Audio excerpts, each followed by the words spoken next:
এটা পড়ার পরে হাত তুলে দোয়া করেন, যা দোয়া করবেন তাই পাবেন ইনশাআল্লাহ। এই দোয়াটা হচ্ছে দোয়া কবুলের অস্ত্র। ঘুম থেকে ওঠার পর যদি এই দোয়াটা করে দোয়া করেন ইনশাআল্লাহ দোয়া কবুল হয়ে যাবে ইনশাআল্লাহ। তো ফজরের নামাজের মিনিমাম আধা ঘন্টা আগে আমাদেরকে ওঠার অভ্যাস করতে হবে। এই যে ঘুমটা ভাঙলো, ভাঙার সাথে সাথে কি করব? ভাঙার সাথে সাথে আল্লাহ শুকরিয়া, আলহামদুলিল্লাহিল্লাযী আহইয়ানা বা'দা মা আমাতানা ওয়া ইলাইহিন নুশুর। ব্যাস, এই যে ইবাদত হয়ে গেল। এবার আপনি আরেকটা দোয়া পড়বেন, এটা শিখে নেন। আপনি পড়বেন লা ইলাহা ইল্লাল্লাহ ওয়াহদাহু লা শারীকা লাহু লাহুল মুলকু ওয়া লাহুল হামদ ওয়া হুয়া আলা কুল্লি শাইইন কাদির সুবহানাল্লাহ আলহামদুলিল্লাহ ওয়া লা ইলাহা ইল্লাল্লাহ ওয়াল্লাহু আকবার লা হাওলা ওয়া লা কুওয়াতা ইল্লা বিল্লাহ আল্লাহুম্মা ইগফিরলি। এটা পড়ার পরে হাত তুলে দোয়া করেন, যা দোয়া করবেন তাই পাবেন ইনশাআল্লাহ। এটা জানতেন? জানতেন না? তো এই দোয়াটা হচ্ছে দোয়া কবুলের অস্ত্র। ঘুম থেকে ওঠার পর যদি এই দোয়াটা করে দোয়া করেন ইনশাআল্লাহ দোয়া কবুল হয়ে যাবে ইনশাআল্লাহ। আমাদের জীবনে চাওয়া পাওয়ার কি অভাব আছে? প্রচুর চাওয়া পাওয়া। তো বৈধ চাওয়া পাওয়াগুলোকে পাওয়ার জন্য আল্লাহর সাথে সম্পর্ক করতে হয়। আর আল্লাহ পাকের সাথে সম্পর্কে কিছু ওসিলা মাধ্যম লাগে। এই দোয়াগুলো হলো মাধ্যম, আমলগুলো হচ্ছে মাধ্যম।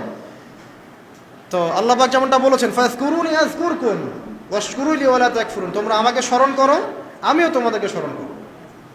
আল্লাহ পাক তো এভাবে বলেছেন, যখন একজন মানুষ মনে মনে আমাকে ডাকে আমিও মনে মনে ওকে স্মরণ করি।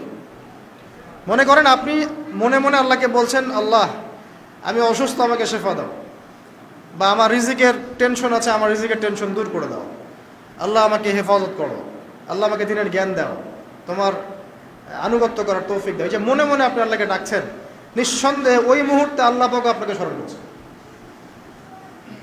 সাত আসমান ভেদ করে আরশের উপর থেকে আল্লাহ পাক আপনাকে স্মরণ করছেন। আল্লাহ পাক বলছেন, যখন একজন মানুষ জনসমক্ষে আল্লাহকে স্মরণ করে, যেমন আমরা এখন করছি, জনসমক্ষে সবার সামনে আল্লাহর কথা আলোচনা করছি, আল্লাহ পাক বলছেন আমিও তখন এর চেয়ে অনেক উত্তম জনসমাবেশে ওই বান্দাদের কথা স্মরণ করি। আল্লাহ পাক আমাদের কথা স্মরণ করছেন, আমাদের কোনো ফিলিংস আছে? আল্লাহ আমাদের কথা স্মরণ করছেন, ওই যে যুবক ছেলে বসে বসে ফোন টিপছে, কোনো ফিলিংস আছে? মানে মনস্তাত্ত্বিকভাবে অন্তরে যখন নূর থাকে না, পাপ করতে করতে যখন অন্তরটা কলুষিত হয়ে যায়, কোনো ফিলিংস কাজ করে না। একজন খুন করবে, কোনো ফিলিংস নাই। সুদ খাচ্ছে, কোনো ফিলিংস নাই। জেনা করছে ডেইলি, কোনো ফিলিংস নাই। দেখবেন ঘুষ নিচ্ছে, দুর্নীতি করছে, মানুষের সম্পদ আত্মসাৎ করছে, যারা পরিমাণ ফিলিংসও নাই যে আমি একটা পাপ করছি। কখন এরকম হয় জানেন? যখন এক কথায় যখন মানুষ পাপ করতে করতে করতে করতে, এই যে কলব বলে একটা কথা আছে, এই কলবের উপরে কালো কুৎসিত একটা মরিচা পড়ে যায়, তখন আর ফিলিংস কাজ করে না। তো ফিলিংস কাজ করানোর বুদ্ধি কি? দুইটা বুদ্ধি আছে। এক, বেশি বেশি কোরআন তেলাওয়াত করা, তাহলে অন্তরের মরিচা দূর হয়ে যাবে ইনশাআল্লাহ। আর দুই হচ্ছে বেশি বেশি মৃত্যুর কথা স্মরণ করা, তাহলে মনের মধ্যে যে কালিমাগুলো আছে আস্তে আস্তে দূর হবে ইনশাআল্লাহ। তো মৃত্যুর কথা কে স্মরণ করে এখন? মানুষ তো চলাফেরা করে এমনভাবে যে কোনোদিন মরবেই না। কে স্মরণ করে? যে টেবিলের তল দিয়ে ঘুষ নিচ্ছে ও স্মরণ করে মৌতের কথা? যে মেয়েটা বোরখা পরে যে ডেটিং করে বেড়াচ্ছে, জেনা করে বেড়াচ্ছে, ও কি মৃত্যুর কথা স্মরণ করে? যে ছেলেটা এখনকার যুব সমাজের বেশিরভাগই মাদকের সাথে সম্পৃক্ত, গার্লফ্রেন্ড বয়ফ্রেন্ড অ্যাফেয়ার্সে আছে, হ্যাঁ, টিকটক প্রজন্ম, আড্ডাবাজি করে সময় কাটায়, গুন্ডামি করে, মাস্তানি করে, এর মৌতের কোনো ফিকির আছে? একজনকে বড় দায়িত্ব দেওয়া হয়েছে, সবার সম্পদ লুটপাট করে খাচ্ছে, এর মৌতের ফিকির আছে নাকি?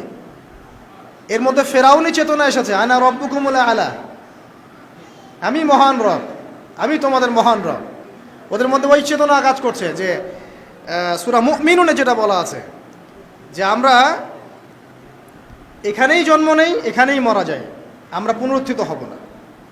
ইন হিয়া ইল্লা হায়াতুনা দুনিয়া নামুতু ওয়া নাহইয়া ওয়া মা নাহনু বিমাবউসিন, আমরা এই দুনিয়াতেই বাঁচি, দুনিয়াতেই মরি, আমাদের কোনো পুনরুত্থানের কিছু নাই। এদের চেতনা এমন। কে ফিকির করে মৌতের?